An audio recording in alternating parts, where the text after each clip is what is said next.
Wednesday, What time's obviously. what time's the puck drop?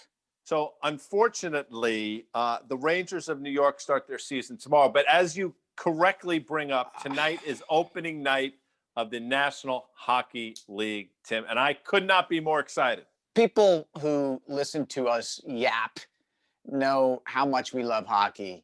The game's changed a lot, man, over the last 20 years. It's no longer, hey, I went to see a hockey game and an episode of Slapshot broke out. Right. Right. But it's to me, it is still a sport that combines the best of physical, strength, endurance, size, intimidation, and then all of those lovely, things about agility and speed and finesse. As the French would say, accoutrement, like that. Ooh, See what I did there? I don't know why they would. Why would the French have said? I thought accoutrement are like the extra little things, right? The extra little things. That's what you were just mentioning. The extra little things. Maybe the French Canadians would have never said that. All right, no. Just to be clear. Full disclosure, it's my favorite sport. If I have to watch one sport the rest of my life, it's hockey. Number one. I can't skate. Number two. But to your point about the sport changing, I first started watching, I think my earliest memory is like 1971-ish, watching the Rangers. And obviously back then, you probably averaged, if not one fight a game, 1.5 fights a game. And now you might see. I think at least, yeah. At least, right? And look, we can argue whether it's important. That doesn't matter. But that was the sport then. The sport's much different now. But, I bring it up because back then, energy was the most important commodity on the planet. And interestingly enough, and it's an awkward segue, but I'll make it regardless. Energy never stopped you before. Energy is rearing its ugly head again. And just this week, you had two major banks. You had Morgan Stanley on Monday and JP Morgan, I believe, today, upgrade ExxonMobil, a stock that's gone from 31 to 47 or so over the last couple months. So the days of Moose DuPont drilling Mike Milbury in the corner.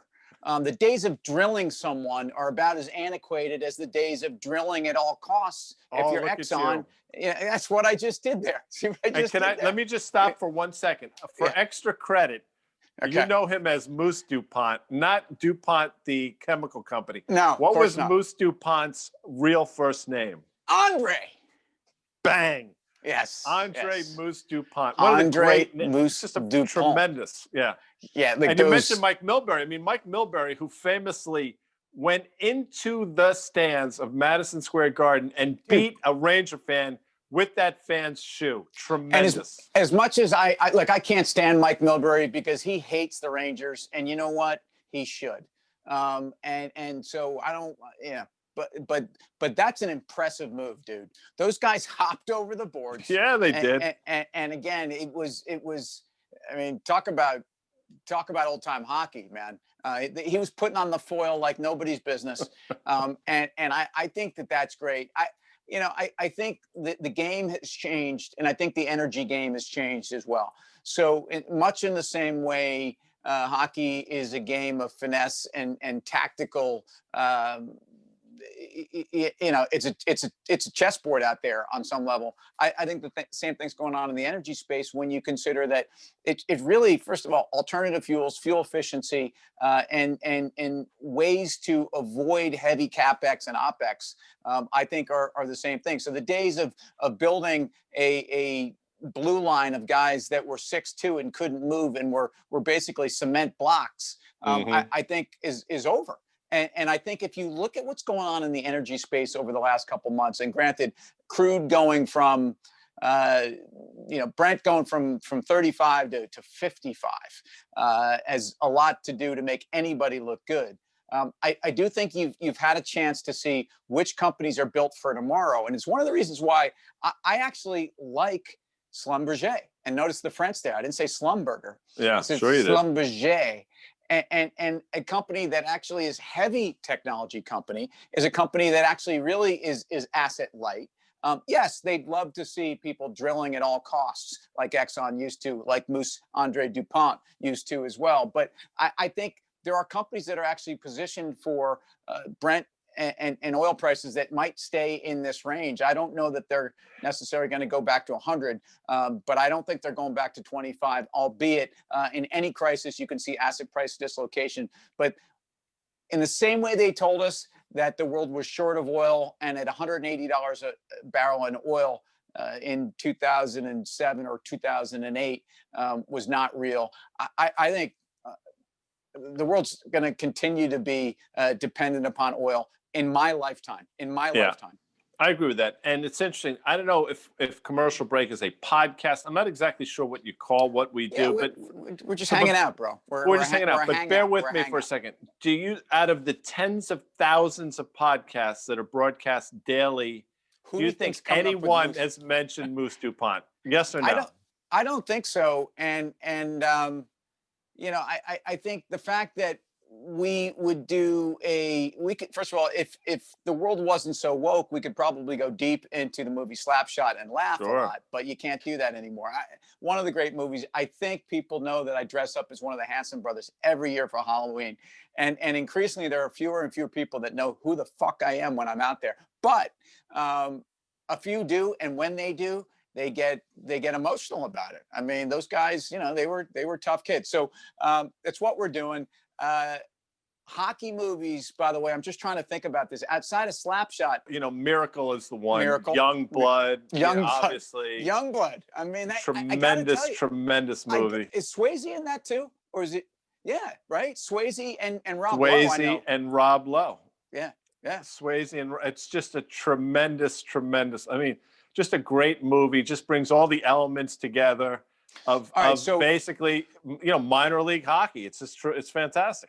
So in the mean streets of Croton on our way out of here, you know, you make it. You remind us often of how rough and tumble it was when you got into a fight, and they were old school fights, and there was no weapons involved. It was just guys roughing it out.